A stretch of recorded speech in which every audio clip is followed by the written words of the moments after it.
Good morning, Dylan. Thank you so much for joining me on 66 Questions, Data Leaders Unplugged.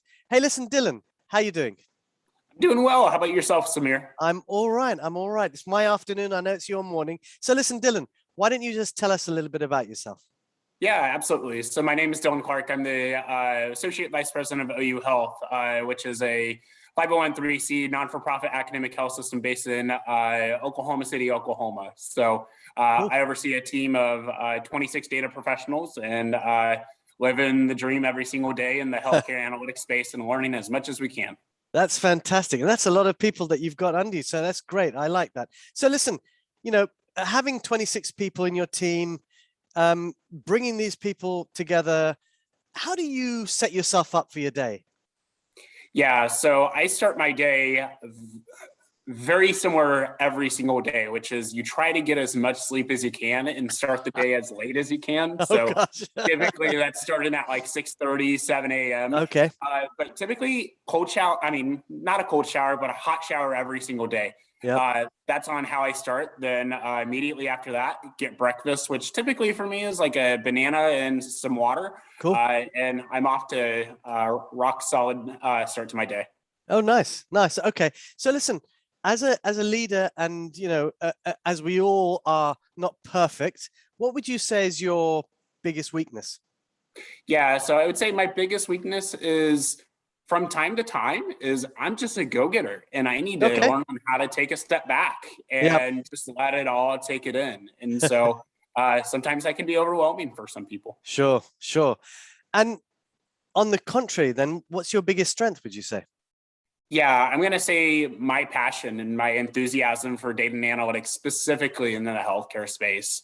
But also, I'm just a passionate individual about separate things, whether if that be sports and my teams or whether that be about family.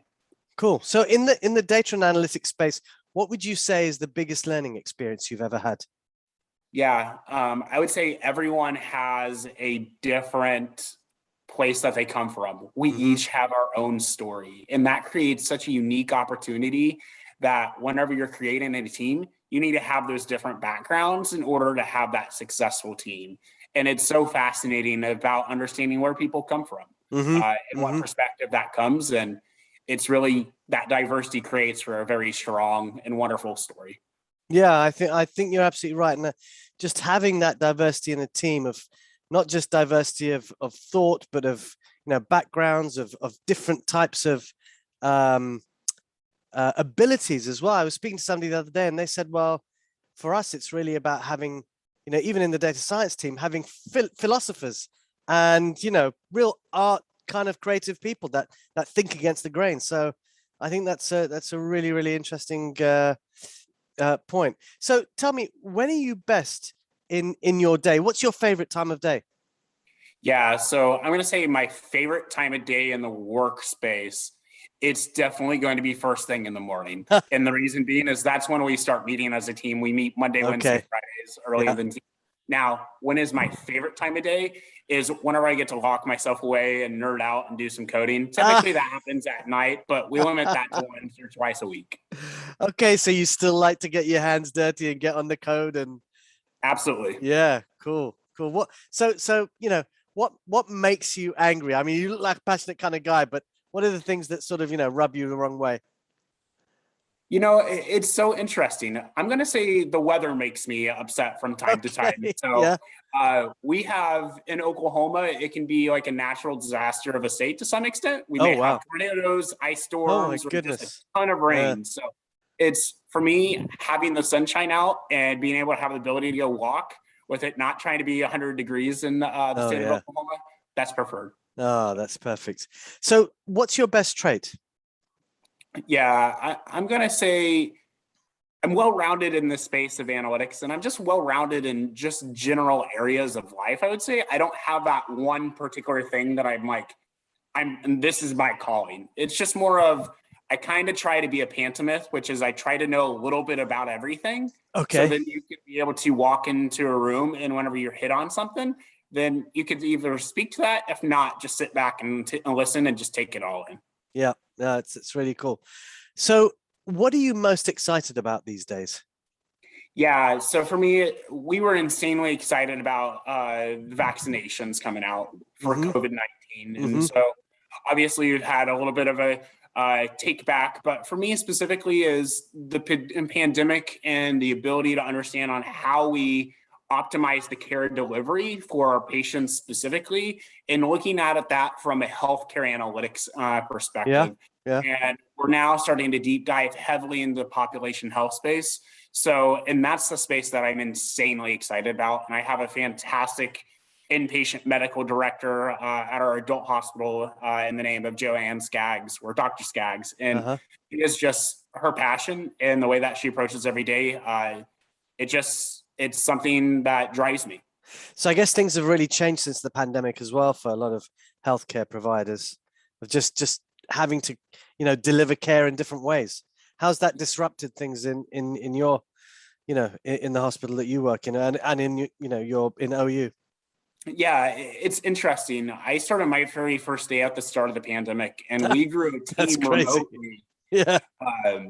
With the intention of actually returning back to the office to some extent. And so that is the way that we provide healthcare has been more digital rather Yeah. than everything has to be a in-person space. Mm-hmm. And that's really on how we've changed and optimized healthcare. You have to be creative as possible if you hope to have just as well as outcomes at the end of the day. And so that's the way that we've optimized the way that we provide care Yeah. is now care can be provided in multiple different mediums. Yep. Yep. I think that's perfect for delivering that. I mean, not everybody needs to be in a doctor's surgery all the time. So I think you're right.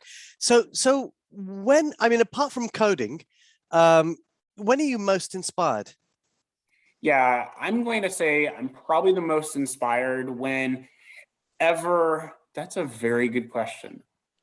I'm most inspired whenever it's just a new day Mm-hmm. and you don't have anything on your shoulders and you just have a clear mind Cool. and you can just start thinking about whatever it may be, whether if that Yeah. be the Kansas Jayhawks, which is a college basketball team or football Okay. team winning, Yeah. or the Oklahoma Sooners are playing in football. Uh-huh.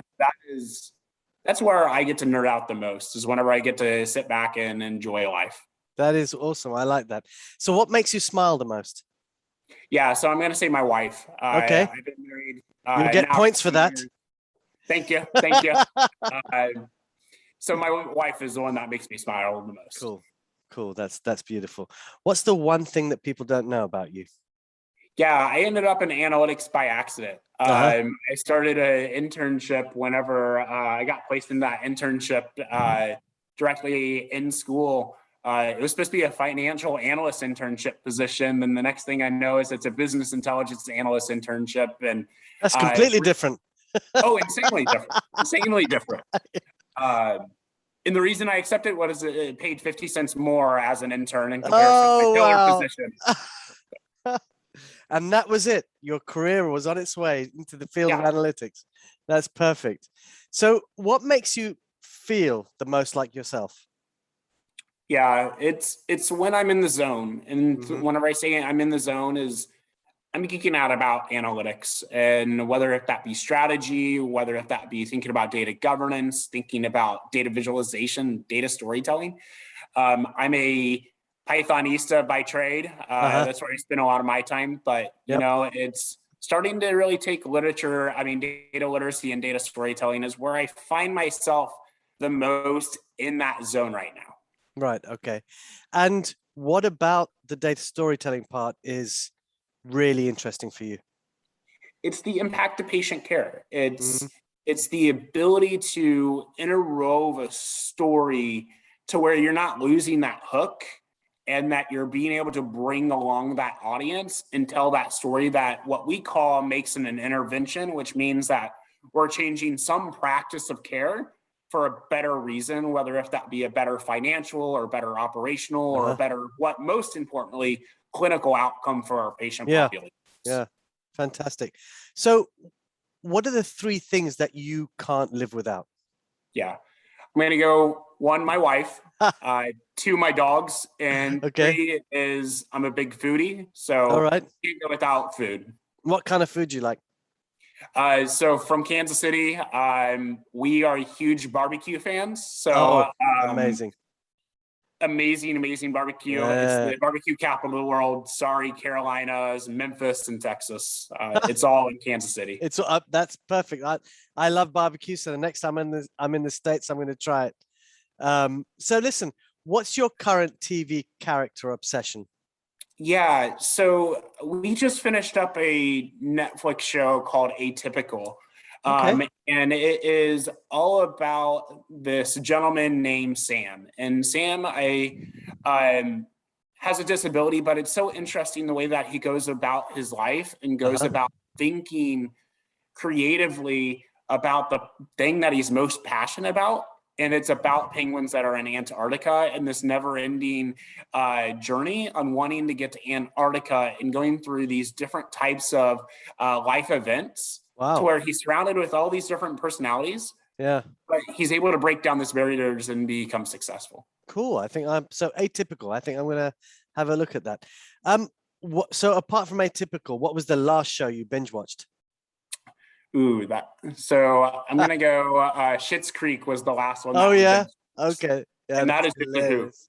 Yeah, that is hilarious. Listen, what's the most adventurous thing you've done in your life? Yeah, the most adventurous thing that we did in our life was we adopted our first dog Okay. right before, less than 30 minutes before my wife took a 2-month residency in Hong Kong. Oh, And I did not see her for 2 months, and we ended up with this random giant 120-pound dog. oh my goodness. And you had to look after the 120-pound dog. Wow. Yes. So how would you define yourself in 3 words? Yeah, I'm going to say an evangelist, someone that's a continuous learner, and probably someone that loves to be active as much as possible. Typically, I do cardio at least Mhm. 3 or 4 times a week, Yep. and I'm playing basketball for cardio. It's something a little bit more objective oriented Yeah. rather than running Yeah. all Yeah. Yeah. I've always wondered how people can run on a treadmill. But anyway, that's just me. day. What's your most overused phrase? Yeah, right. I'm weird in the respect that I pick up weird different mannerisms from time to Okay. time, and I overutilize a word. Right now, that word is perspective. Perspective. Okay. Well, we'll find some perspective on the next question. What's inspiring you in life right now? Yeah, right now it's the never-ending ability to go from one place to the next place in the realm of my team. Is I oversee 3 teams: my data engineering team, my BI team, and my data science team. And it's unique because I can go one day talking about effective data visualization. The next day, the very next hour, I'm brainstorming about on how to code a predictive model or a descriptive or diagnostic model. And so that's what's inspiring me right now is we have a younger team, and there's so much Uh, growing going on and so much learning and a lot of collaboration. And we're back in person to some extent, obviously a mask sure. attached, but Sure. it's nice having that interpersonal Yeah. communication. Yeah. I agree with you. What's the best piece of career advice you've ever received? Yeah, life is a marathon. It is not a sprint. So take a deep breath and take it all in. You could say the same thing for data, couldn't you? It's Yeah, marathon, not it's a sprint. What's your pet peeve? I have a very interesting, weird pet peeve, and Okay. if my teams listen to this, I'm gonna And they think I'm weird. sure will. Yeah. So back in university, there was someone that ended up walking into a 7 a.m. accounting class that started eating apples. And it's the crisp crunch of an apple Okay. and the smokiness of it. And I don't know what it is. It's always Oh, got me ever since. And oh so, my goodness. yeah, That is hilarious. That's an amazing pet peeve. So, you moved in from finance to healthcare. Do you remember that moment that your career completely changed? Was it that, bit where you were supposed to go for the analyst and then you ended up being the business intelligence analyst? yeah, it was June 4th back in 2016 was my very first day in healthcare. And a huge shout out to a gentleman by the name of Andy Klimmer, who works for Health Catalyst, which is a healthcare Uh-huh. analytics vendor in actually globally now. But that's the first day that I started in healthcare. Yeah. And started at the University of Kansas Health System, and it's when I never thought I'd be in healthcare, and here we are, and I've loved every day ever since. That's cool. What makes you feel accomplished? Yeah, it's creating a model, if not creating an analytic solution that drives that change and that has a beautiful story at the end. And most importantly for us, it's the patient-centered care and putting the patient first. So It's that hopefully we're impact. impacting someone's life. Yeah, no, agreed. What's your biggest regret? Yeah, that's interesting. I had a chance of living in Raleigh, North Carolina once. Okay. And it is absolutely gorgeous in Raleigh, North Carolina. And I would say I try to live life with no regrets. I'm perfectly happy with where we are today as a family. Yeah. But Raleigh, North Carolina is gorgeous, man. And why didn't you? We took another opportunity to stay closer to home. Okay. So, well, you've still got time, right? You're young. So plenty of time. So what's heavily played on your music list right now, on your music playlist? Yeah, it's interesting. I'm a data science podcast and analytics podcast nerd, but as far as actual music, a huge into Queen Radio and a lot of AJR. So I don't know what AJR is, but what is AJR? It's very indie, kind of indie type music. Okay. So. All right, cool. What 3 things are at the top of your bucket list? Yeah, my very first one is go to Banff, which is I know Banff. National Park up north. Yep. The next piece is to go skydiving. I want to go skydiving at some point in time. I'm absolutely terrified. But the third one is to have kids. So we're probably about a year and a half away from having kids. Nice. What's your guilty pleasure? Guilty pleasure. Maybe it's just barbecue. Oh yeah. Whenever we get a chance to go back home, it is to just indulge in barbecue and make those bad decisions. Oh, nice. What book did you most recently finish? So I just finished up a new book called World Class. It's about the transformation of NYU Health Lagone.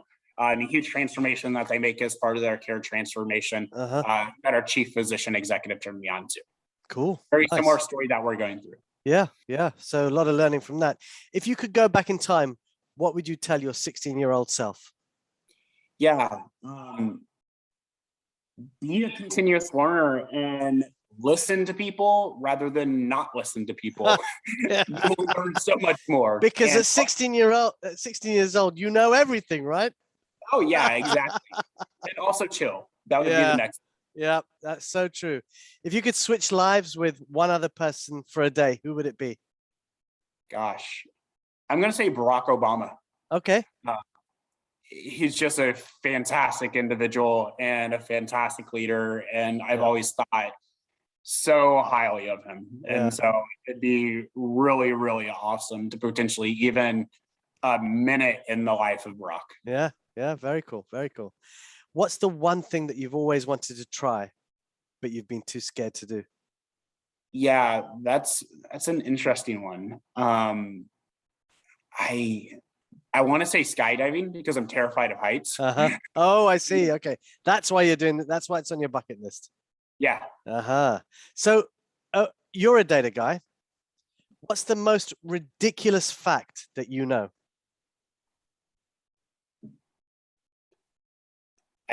I don't know off the top of my head. No, that's fine. Don't worry about it. That throws a lot of people. But if you could resurrect one person from history and put them in the world today, who would it be? Gosh. So I am a Christian. I'm going to say, go back in time, throwing it way back. It would have to be Jesus Christ. Okay. And why would that be as a, what would that achieve for you? For us, it's being able to understand the level of potential impact and what does that life look like in person. Okay. And it's just the incredible things that you may have potentially be able to encounter and what that a day in the life may look like. Okay. What was the one thing you wish you knew at the age 19? What adulting would be like. Well, wait until you have kids. That's going to throw you. If you weren't living in the US, where would you be living? Yeah, I'm probably gonna have to say Australia. Oh, wow. It's a long way away. Oh yeah, insanely long way away. Yeah. Specifically either Melbourne or Sydney. Okay. Any reasons for Australia or? You know, I've just always thought it was absolutely gorgeous over there from the pictures that I've seen. Yeah.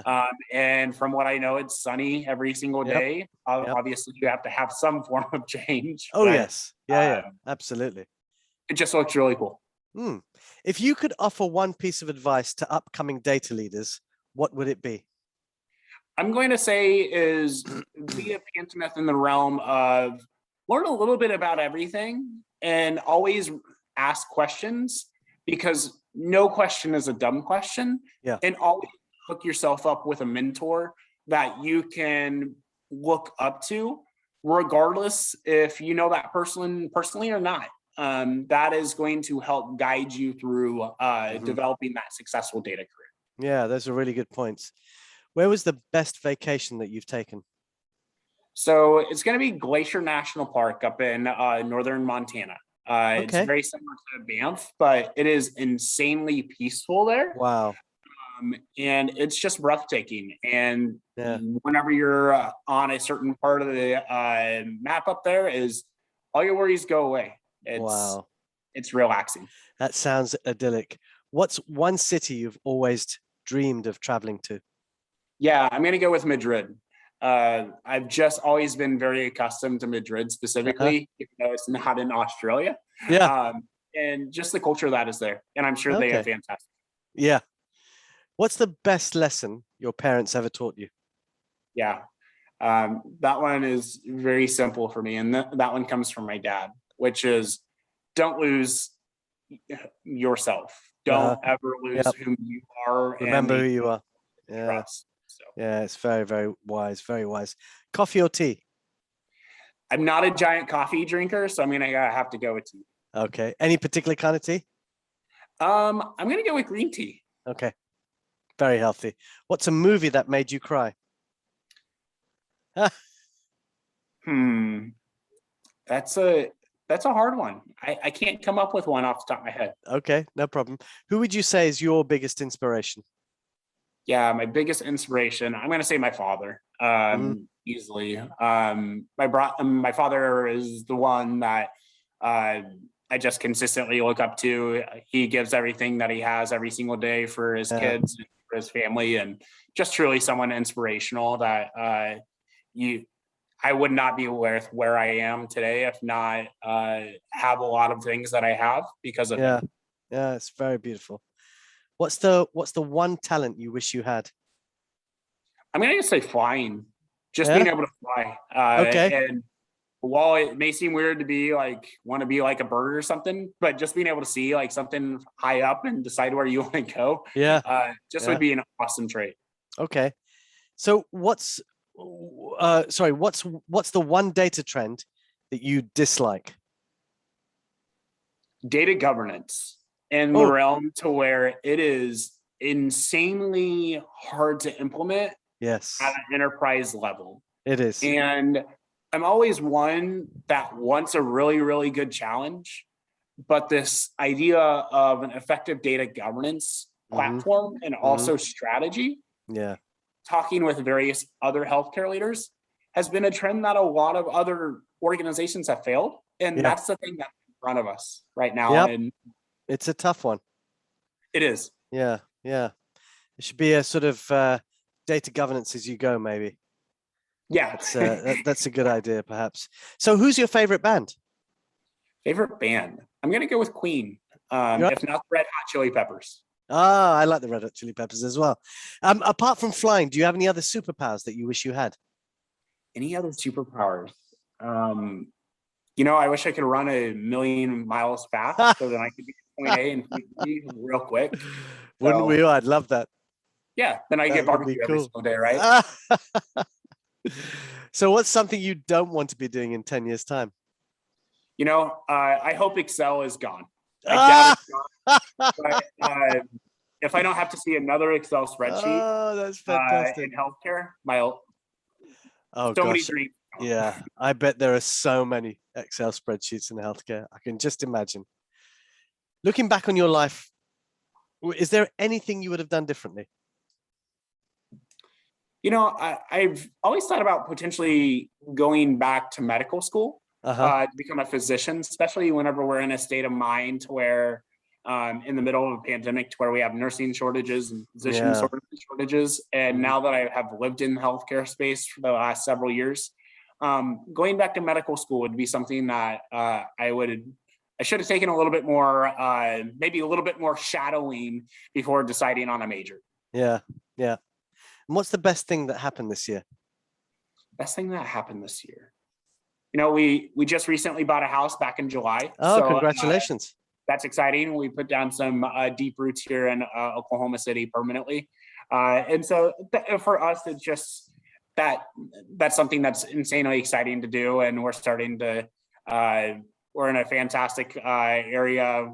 Really like the people that are around us, and now that we've been here a little while, we're starting to get those sea legs underneath us. Brilliant. Brilliant. Always difficult to settle down, but it's good to make that choice and find the right place. So, which movie makes you laugh the hardest? Gosh, hardest. Office Space is absolutely hilarious. I haven't seen it. I haven't seen it. You need to look up Office Yeah. Space. Okay. Absolutely hilarious. Obviously, don't do the things that happen in the office on it, but absolutely hilarious. Oh yes. Do you believe in second chances? I do, and I do for a couple reasons. I've had a couple people leave an organization and come back, and whenever they come Yeah. back that second time, they just even knock it farther out of the park. Yeah. But additionally, we're all human, right? Yep. Yep. True. True. What's your greatest talent? Greatest talent. Mm. I'm going to go back to being that pantomimist. I don't think that I have my best talent. I would love to think playing basketball, but I know that's not the case because the 14-year-old 6'3" kid at the gym spotted my stuff the other day. So, but I'm just going to say I'm just going to tag it up towards data as Okay. I absolutely love data visualization and data storytelling. Yep. A lot of that's caused by my days doing policy debate back in high school and college. Mm-hmm. Mm-hmm. So what 3 words best describe your leadership style? Yeah. Chill / laxed. Okay. Next is think big and also be a visionary. But the third piece is being an innovator and be willing to have a conversation about anything and everything to help your people grow. Nice. Nice. What are currently your top 3 data challenges? Yeah, top 3 data challenges. 1, data governance. Yes. 2 is evangelization of analytics and being able to pick up that end user engagement. And the third piece is getting rid of the data doubters. Yeah. Yeah, true. Very true. What are the 3 words to describe living in the US? 3 words describing in the US. We're in the Midwest, so it's a little bit different than like New York City or Miami, but it's simple. Gotta be willing to think open and big. And the third piece is, I would say, I can't think of a third word. That's okay. What's the one thing you had to learn the hard way? Yeah, I would say be patient, be humble, and lead with empathy. Whenever I was younger, I wanted everything to go now. But you have to realize, especially in today's environment, is things take time. They do. Yeah. Let them take their course because everything happens for a reason at its own pace. I agree. In your career, how do you handle pressure? Much different than I did whenever I first started my career. So, I do really well with pressure. I actually think that I do better under pressure than rather than whenever pressure is not being applied. Okay. Are there any things that you do that you would say are your technique, or is there a particular way that you think around that? Yeah, I think the very first piece is you have to look to try and find a middle ground with someone that you may be in a disagreement with, if not the person that may be applying the challenge to you, Yep. and trying to help either find what that middle ground is, but also be a collaborator, someone that is evangelizing, someone that's being a good communicator, trying to look for ways to draw to a solution to whatever the problem may be, but also just saying, that's not my job. And always being willing to give that helping hand. I'm going to steal something from my current direct leader, and he says, always be willing to say, I don't know. Yeah. Because that is much better of an answer rather than giving some off the wall answer that you may not be actually thinking. I think it's far more powerful when you and the dialogue gets better, because then you can be honest and open about the things that you just don't know, and you know, you can have a better conversation. You're so right. What did you want to do with your life at the age of 12? At the age of 12, I wanted to be a professional baseball player. Oh wow! So you're very much into sports anyway, aren't you? So yep. Yeah, cool. And who would you play for? You know, I would play for the Kansas City Royals. That's my team. That's where I grew up at. But if I really had it my way, I would probably want it to be warm every single day if I'm playing baseball. So probably the Arizona Diamondbacks or something. Okay, cool. That's great. So what's something you still like to learn? Something that I really like to learn. I like learning about geography and history. I'm a huge geek. If I didn't get into finance, I probably actually became a history teacher. And it's just learning about the way that the world became and the reason why it is the way that it is. Obviously, that's a big statement. Yeah. But it's just learning about those events historically, whether if that be in ancient Roman times or about the Greeks, if not, learning about on how the US became on what it is. And much like there's a different story for every different population and a different story for every single country. And it's so unique. I think you're right. And that's why we're here today, right? You know, that's the learning that we've had. In some cases, we have to look back and, you know, I mean, apart from if you're a futurist and you can see way ahead of your time, then amazing. But listen, Dylan Clark, thank you very much for your time. It's been fantastic to have you on 66 Questions, Data Leaders Unplugged. Thank you so much, Dylan. Yeah, absolutely. Thanks, Samir. Have a good one, sir. And you. Take care.